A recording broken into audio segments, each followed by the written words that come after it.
Welcome to Wils Bach's Song Pod, a show where we dig deep into the songs and artists that move us and how we're moved to craft the songs we write. I'm Tim Wils Bach, and I write, release, and perform music as Wils Bach, and you can find me anywhere you stream music. Let's dig in.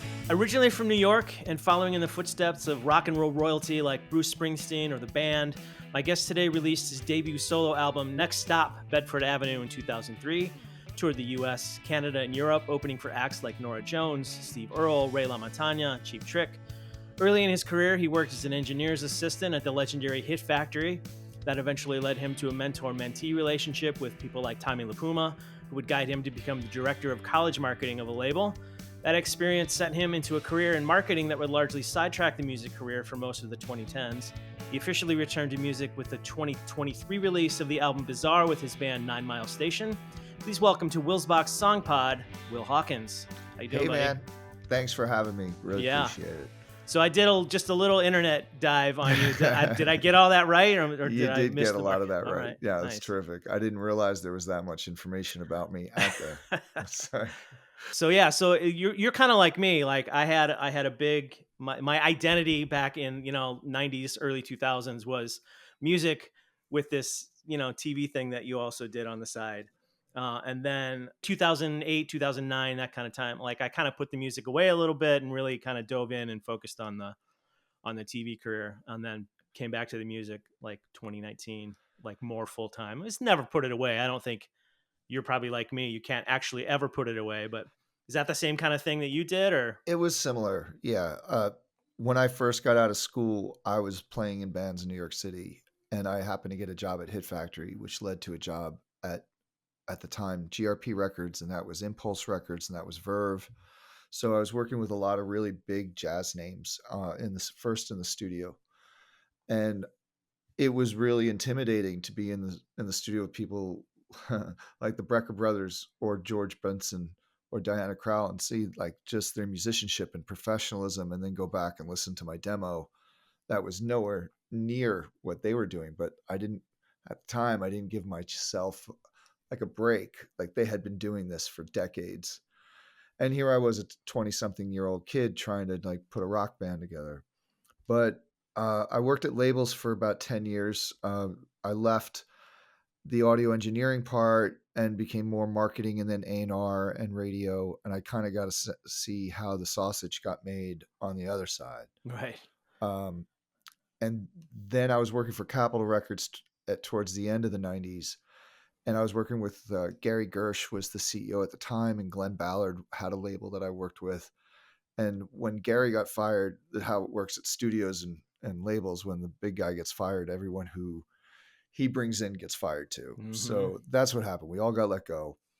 And I didn't have much of a career, so I didn't have anything to fall back on. So I ended up back in New York, and I started working for Fox Sports. And I was doing integrated marketing there and doing more what became like event marketing, experiential marketing. And I had a career, I still have a career as an event producer. So I had put out an album in 2003 and 2007, and they did okay. Like the reviews were good. And at the time you were selling actual physical CDs. Right. So I made some money, but certainly wasn't making the kind of money that I could raise a family on. And around that time, I was doing a lot of freelance work, and an agency I was with offered me a full-time job for some like real adult money. And I was like, well, all right, well, let's try being able to pay your rent for a little while. And I had some success in that. I really enjoyed the work, and I didn't make a whole lot of music during that 10-year period. My creative juices were flowing as like a creative director and coming up with ideas for marketing campaigns. And music was kind of like an ex-wife that I didn't want anything to do with, because it triggered so much like frustration and pain that I was happy not making music for a while. And I was actually enjoying going to see music and listen to music, but I didn't really miss making music for a while. I started inching back into it around 2016, 2015. And then my mom had a stroke in 2017. I went back to New York to take care of her. And after she passed away later that year, I found myself in a really, really dark place. The grief was just seemed insurmountable at the time. And I had just sold an agency that I had built. So I was out of work. I wasn't doing very much except just, I couldn't leave the house. And one day I just had this epiphany that, my mom wouldn't have wanted me, she wouldn't want to see me so sad. She wouldn't want to see me in such a dark place. But so I was like, well, what do you think? What kind of advice would she give me right now? Which would be, what makes you happy? Do something that makes you happy. And music always made me happy. And she was always a big supporter of me as a musician. So I just started like banging out writing songs. First, I hadn't written anything in like 7 or 8 years. Hadn't even tried. And the songs that I was writing were not sad songs. You think you might be writing sad songs when you're in a sad place, but I didn't need more sadness. I didn't need to dig a hole deeper of how I was feeling. So the songs I was writing was more like, there's something better down the road. Things are going to be okay. More optimistic things, almost maybe even just telling myself that things were going to be all right.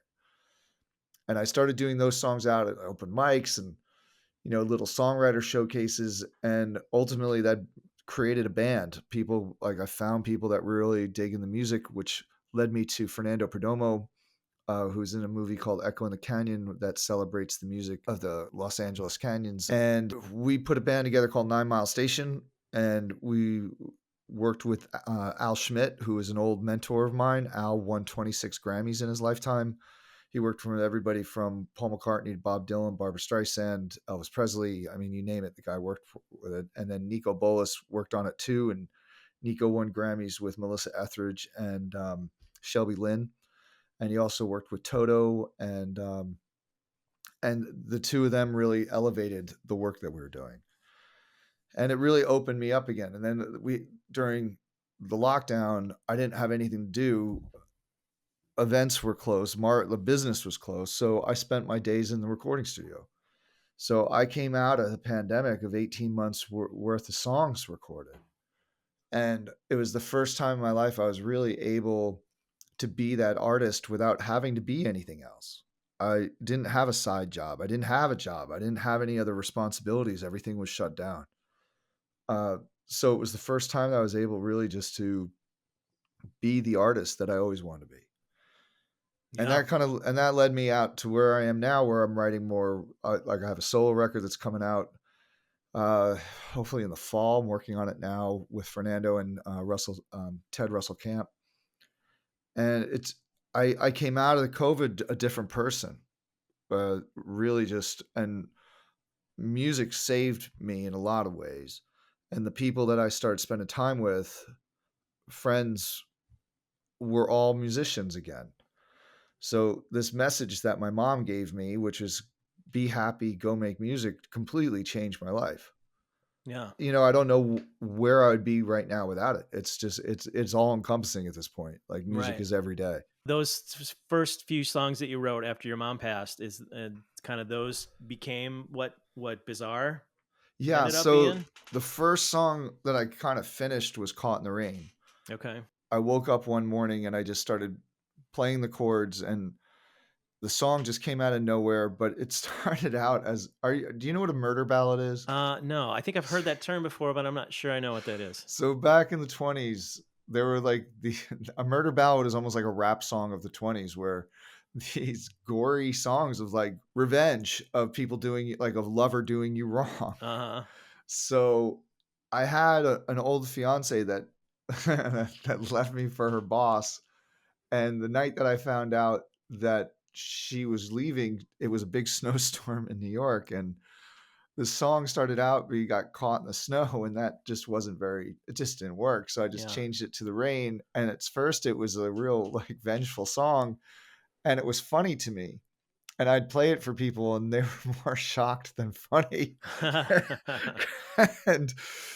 But it was catchy. So I kind of rewrote the song and it became, I got caught in the rain, but it's about someone who's cheating on you and getting caught. And their alibi is, I can't get home. Where are you? Where are you? You should be here. Like, well, I can't get there. It's raining. I can't, it's a big storm. I can't get to you. Yeah.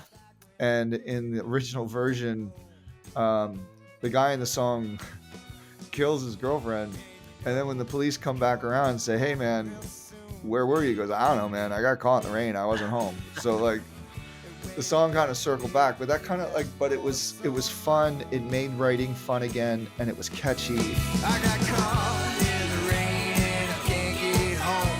Got caught in the rain and I can't get home. Got caught in the rain and I can't get home to you. Well, I know it ain't fair. No, it ain't right. He works hard all day and she stays out all night. Yeah, that other shoe is gonna drop, and when it does, there's gonna be a fight. You mentioned it's a catchy song. It's super catchy. That hook is kind of undeniable. Do you go to a song with that in mind? Do you kind of start with the hook sometimes? You start with the lyric? Like, what's the balance there? I don't know. Sometimes it's different each time. I'll give you an example. Post Malone, Sunflowers from the Spider-Man soundtrack. Yeah. It has that long intro, but I was singing along to it, and I came up with an alternative melody to that. Okay. And then I started arranging the new song over some of what Post Malone did, and it's a song called Can I Drive You Home? And I was with somebody at a cowboy bar, and she's a big two-stepper. And when we get there, she goes, look, I need you to know that I come here alone and I dance with everybody. We come here to do two-steps. So there's going to be cowboys that come up and ask me to dance. I hope it doesn't bother you. I'm like, I don't care. Go ahead. As long as I don't have to do it.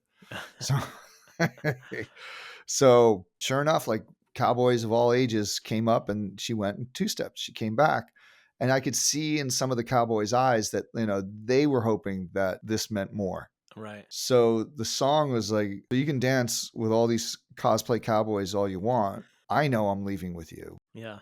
So me listening to Post Malone ended up becoming more of an Americana country song. And what started out as like synthesizers over a synth bass got translated into this completely other song. I think it's just having the antennas out. Yeah. And listening. When I lived in New York City, I used to spend time in this dive bar in Hell's Kitchen, and Lanford Wilson, who's a famous playwright, used to hang out there. He used to keep a little micro tape recorder in his pocket, and he would instigate conversations to draw out certain kind of things that he could then use for dialogue for his plays. Yeah. Sometimes someone just says something off the cuff, and you're like, wow, that would be a great song. You know? So it's seeing the world through this filter of listening to what people say, and then using that again as a mirror to hold back to the world and give them back what they've said. So my songwriting has changed a lot over the years. It happens less with me just playing chords on the guitar and saying, what kind of song would this be? And now it's more intentional. Like I go into writing a song with an intent to writing a story. And it sounds like you're starting more from lyric than music. So it's changed, and it's a lot more. I find it more fun now. Yeah, it's like putting a puzzle together. I don't know what your writing is like, but for me, it's like it can be a spell. I kind of all of a sudden I find the character that I'm writing about, and then I'm walking in the shoes of that character, and I can speak for that character. Right. I stopped writing like breakup songs, and I'm now trying to write songs that tell more stories about other people's experiences. I'm a big fan of John Steinbeck, for instance, and Charles Bukowski, and film. I love Martin Scorsese, and I find songwriting very cinematic because I'm really writing what I see. I close my eyes and I see this movie, and I'm writing the screenplay of this movie I see in my head. And I'm starting to write more about other people's experiences. There's a song on the album called Who You Love, and it was written for my niece, Jessica, who married her partner, and she lives in Central Florida, and she's been battling to love who she wants to love her whole life, whether it be my brother or her people at school, like coming down because she's gay. It's, I have so many friends that are battling just to be given what is normal for everybody else. Yeah. And so that song's kind of like an anthem, just being like, look, you can't tell me what I can do, who I can love. I'm going to love who I want to love. And I mean, it's not groundbreaking, but it's like, that's what I'm trying to write more now. Who you love is like a heartbeat that just drives you every day. Who you love is all the air you breathe and the pill you always take. Who you love is like that precious stone you wear around your neck. Who you love is like that anchor thrown in a safe harbor by the bay. It's who you love. I have another song called Streetlights on Avenue B, and it's about a friend of mine who I knew in New York 25 years ago. And when I moved to LA, I ran into her again. And when I first knew her, she was a drag queen in an after hours club in the East Village in a place called Robots. And now she's like done full SRS surgery and living her life as a woman. And I told that story. And I have a new song called Broken Taillight, which comes from the purview of a bad cop doing a bad traffic stop. And we all know how it's going to end. But like with each verse, it just goes further down the rabbit hole. Like Right. I've really started to try to write more songs that are more like holding a mirror up to the world than about my specific experiences. Yeah, it reminds me of, like, are you a John Prine fan at all? I'm a big John Prine fan. Yeah, Yeah. it reminds me of kind of that. Yeah. whole And John deal. would able to do that in a sense, even the way Steinbeck did it, with like a little smirk, a needle, and like just like he was able to do that in a way that made you think.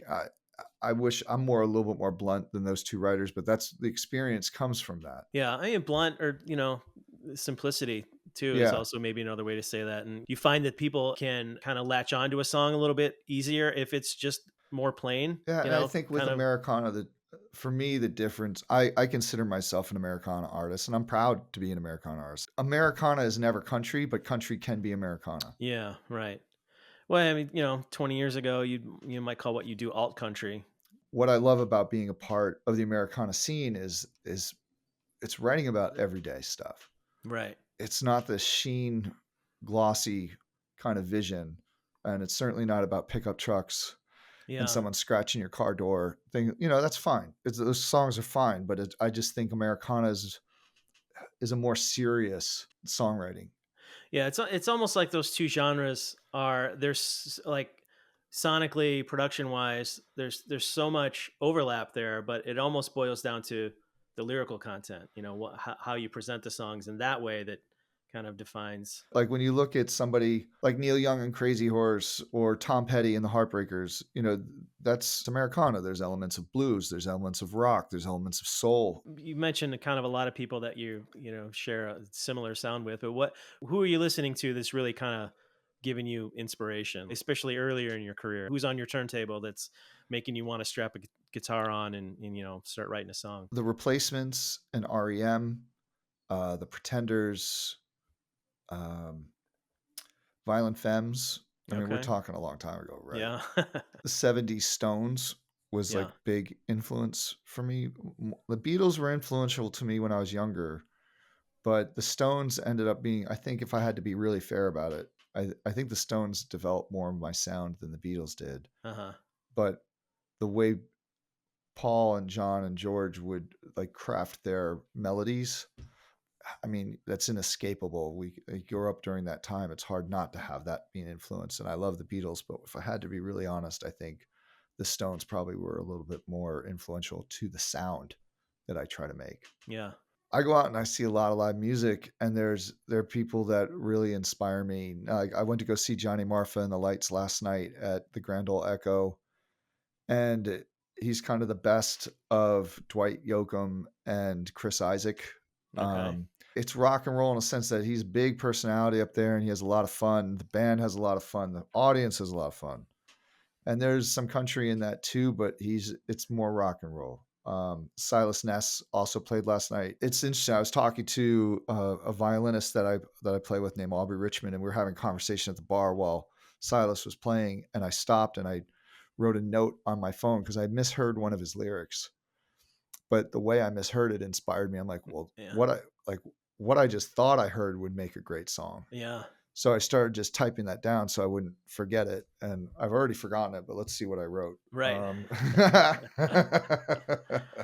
Oh, here it is. Yeah. So I thought I heard him say easy on the eyes, but that's not what he said. But like the chorus, I would just literally just wrote down, you're easy on the eyes, you're easy on me, you're easy to be around. Like, so I'm like, okay, this will become a song. Yeah. Like there's right. something about just the flow about how do I work on you're easy on the eyes, you're easy on me. Like that to me says like, just even though he didn't say that, that's what I heard. Right. Exactly. Life is about taking chances, but it's hard to do that when you don't have the confidence to have the people around you and to have a partner, a group of friends to be like, we got you, go take that chance. Yeah. So that I'm already thinking about how do I frame this song? Yeah. Who's it about? Like, who's the character that's in it? Uh-huh. And what do they want out of it? And who are they talking about? So this is a really good example of how I start writing a song these days. When I was younger, I would just start playing chords and find a structure and then sing nonsense over it and record it, go back, listen to it, see if there was anything there that made any sense, and then write a song to that. It really didn't ever really make much sense other than it being a well-crafted song, but it didn't really have any guts or heart to it. Uh-huh. But the way I write songs now is like a little kernel or a little something like this would come. I wrote this song called Santa Ana Winds that's on the Bazar 9 Mile Station record. And it started as a bass line. I was just driving around and I just heard this, I don't know where it came from, but it was just like, dum, bum, bum, bum, bum, dum, dum, dum, boom. And I'm just like, and for months I would sing that in my head. And then all of a sudden it was just like, those Santa Ana winds are taking me down. And then I had that. So I had the bass line, and I had somewhat of a chorus, but the song didn't get written till 4 years later when I was in the studio with Fernando Perdomo. We had just finished recording something for 9 Mile Station. And we had some time. We were just talking. I'm like, you know what, man, I've been trying to write this song. Can you help me? And within 45 minutes, we had the majority of the song written. Yeah. And it's just these little ideas that like giving yourself space to fail. Or just being an antenna, almost open to those little whiffs of ideas that come, whether, like you said, it's a lyric or a bass line or whatever.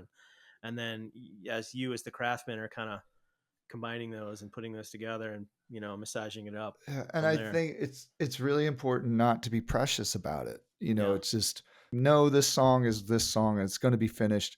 No, man, they're car parts, and you pull the carburetor out of one car to put it into the other so it can race.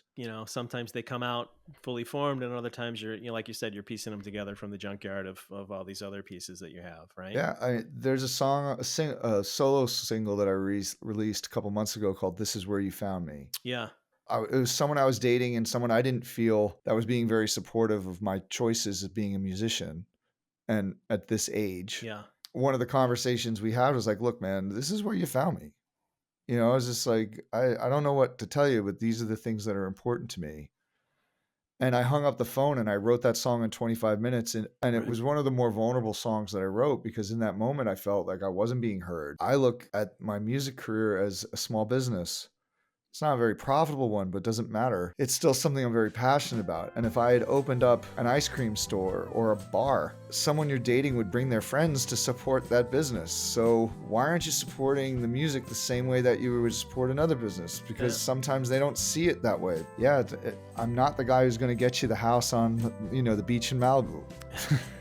and it's more just an honest assessment of who I was in that moment. And recognizing who I'm not. Lost in a desert of my own sins. Why do I find myself lonely? Why do I always push away? I'm struggling here to find the right words to say. This is where you found me. Lost in my lonely ways. This is where you found me, but it's not where I want to stay. Being authentic and letting yourself be vulnerable really is kind of the stuff that I've found that really connects. Those are the songs that connect the most with the audience. And it's people. Scary though, especially for sure because when you first start putting the songs out, you're playing them to your friends and family around you, and sometimes they're the ones that you're writing about. Right. I recently found an old box filled with cassette tapes from the early 2000s. And there was a couple songs I found in there that were done, but I didn't do anything with at the time. Yeah. And now I'm listening to them like, that's a really good song. Why didn't I do anything with it? Well, I know why, because it was about someone I was living with. Yeah. And if I had released it at that point, the consequences of what the content of that song was, maybe I wasn't ready to face. Right. So I didn't do anything with it. Yeah. But there are artists out there that are so brave and courageous. They're like, fuck it. Yeah. I don't care. Damn the torpedoes. I don't care. Yeah. Yeah. And I wish that in this case, I wish that I was stronger 25 years ago, because who knows where that song, like, I don't know what that song would have done, where it would have taken me, but I know that it was really vulnerable and I avoided it because it was vulnerable. No, I'm with you. I've done a similar thing. I would write the song, but I would know what it was about, but I'm the only one that knew what it was about. Right. I would, cover it in just this, flowery, artsy sounding lyric or whatever. And I knew what it was about, but nobody else did, because I didn't ever say what it was about. And, and then I wonder, like, why didn't this song connect with anybody else? Well, it's because you weren't authentic. You covered it up too much. Yeah. Obviously, you probably know who Dan Wilson is from Semisonic, and writes a ton of pop hits now. And I follow his Instagram, and I've heard him say a few times, if you've got a batch of songs and you're wondering what's your next single, the one that makes you the most uncomfortable to listen to, that's the single. And there's a lot of truth in that, because what he's saying is essentially that's clearly the one that's the most vulnerable. People connect to that. They pick up there's something real here, and that's ultimately what connects with the audience is that realness, that vulnerability. And that's always like a really nice thing when what you write resonates with strangers. Yeah, exactly. Now for the production of that song, you had can't recall his name, but you had I had Leland Sklar on bass, who's James Taylor's bassist, Linda Ronstadt, Phil Collins, Lyle Lovett. I mean, you name it. The guy's played on. He's done everything. And Marty Rifkin, who played with Bruce Springsteen, and Lucinda Williams, Glenn Campbell. He played pedal steel. And the pedal steel is highlighted in that song. Yeah, that was a special thing. I've become friendly with Leland over the years. I met him when I was a kid. My father was James Taylor's bodyguard when I was 13. I met Leland at a show 40 years ago, but neither one of us really remember much of it. But when Al Schmidt died in 2021, Leland and I we were both very close to Al, and we were just reminiscing about stories with Al. And he asked me what I was up to, and I was like, well, I've got some new songs I'm writing beyond 9 Mile Station. And I was like, it'd be great if you could play on a song. Yeah. And also, as I've gotten older, the audacity that I have. I've started to be able to get access to musicians that I idolized and admired growing up. Yeah, you talk about that audacity. It's something I tell my son and both my kids actually all the time. Ask for what you want, right? It's a really simple thing, but it's super important. And, you're not going to get what you want unless you make your intention known to the universe or the person across from you or whatever it is. Dude, in advertising, I had a client, and we came upon a price for something. And she's like, are you sure is that the price? I'm like, yeah. She goes, are you sure? And she was a friend. I'm like, well, what do you mean? She goes, are you sure is that all you need? Yeah. And I'm like, okay, I want X amount more. She goes, was that so hard? And I go, I guess it was. Right. And she's like, I happen to have a bigger budget than what you've asked for. Yeah. And she goes, if you weren't a good friend of mine, I would have just accepted the money that you did. But don't be afraid to ask for it. The worst thing someone can do is say no, and then you pivot. So exactly. I'm getting better at it. I still struggle with it sometimes. Yeah, absolutely. It's always hard to do, but it's something. It's a lesson as we're both a little older, so we maybe bring some wiseness to the process. Yeah, I hope when I'm 30, I've understood all this better. Yeah, me too. Oh, that's funny. Do you remember the first song that you ever wrote? I found these bound books that I used to use to write my songs in. Uh-huh. And I found one that was from 1983. Wow. Okay. 84. Yeah. And so I remember it was a song called Baby Blue Eyes, and it was like probably influenced by Behind Blue Eyes by The Who. Sure. But I had written out the chords so I wouldn't forget them. And so it was in this bound, like fake leather bound book. It's kind of wild to go through it again. Yeah, that excavation, going back through some of those lyrics and just seeing where you were at the time and seeing what made it to a record and what didn't make it to a record it's just an interesting kind of thing. Even when I listen to old tapes, I still hear, like, I haven't changed that much. You could hear my influences a lot more back then than you can now. I'm sure you can still hear them, but back then, like when you're younger, you're emulating your influences. And then as you get older, that's kind of, you sand the other inflections from somewhere else down and they become yours and you have your own voice. And an A&R guy once said to me, whether you're playing guitar, trumpet, or singing, the voice has to be yours. So when someone does an impression of you, people go, oh, that's so-and-so. Yeah. Like when someone does Springsteen, that's Springsteen. When someone does Tom Petty, that's Tom Petty. And I'm convinced that they all spent time defining what they were doing so it was singular. Yeah, it's almost like shaping a character, right? If you were taking it into a mute movie. It's a fingerprint. Acting. Yeah. It's a fingerprint. Right. I've been trying to spend more time thinking about listening to my recorded voice and thinking about what is it that's mine, and then extenuating that. Like you kind of got to blow it up a little bit and to make sure that people hear it. Well, it's like performing too. You want to be, 10 times the version of yourself when you're on stage. It's the same. It's the same kind of thing when you're recording, a song. Like you're saying, shaping your voice into. It's still you, but it's you amplified. It's funny because like the character I play in 9 Mile Station, it's pieces of me. But like what I do when I'm solo and what like the character in 9 Mile Station, like he's a big personality. And I was seeing somebody and we hung out a couple times. We met at a show. And after like 3 or 4 dates, she goes, you're nothing like what you're like on stage. I'm like, thank God for that. She goes, no, I kind of liked him. She goes, you're boring. I was like, that seems like a thoroughly Hollywood dating story to me.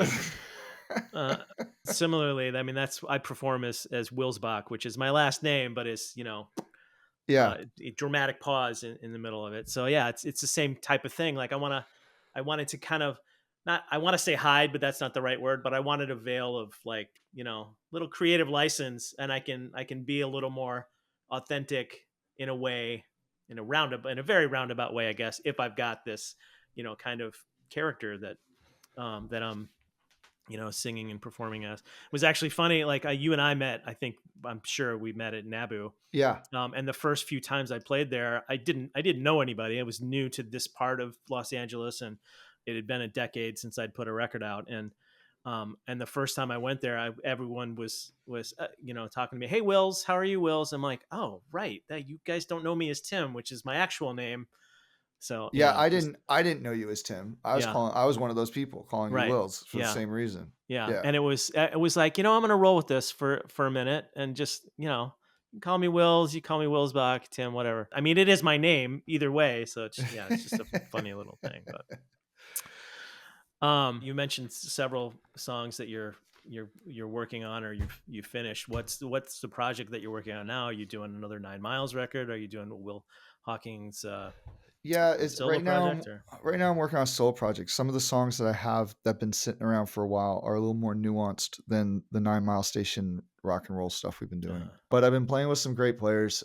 Michael Collins on drums, Matt Taku on drums, Ted Russell Camp on bass, Nick Cox on pedal steel, Aubrey, like the great Aubrey Richmond on violin, and then some different guitarists. That's been Fernando and I are still working on 9 Mile Station, but it's intentional not working with Fernando on the new stuff, on my stuff, because I don't want it to just be an extension of what I do with 9 Mile Station. I want to use different colors and different sounds and different vibes. I want these songs to stand on their own.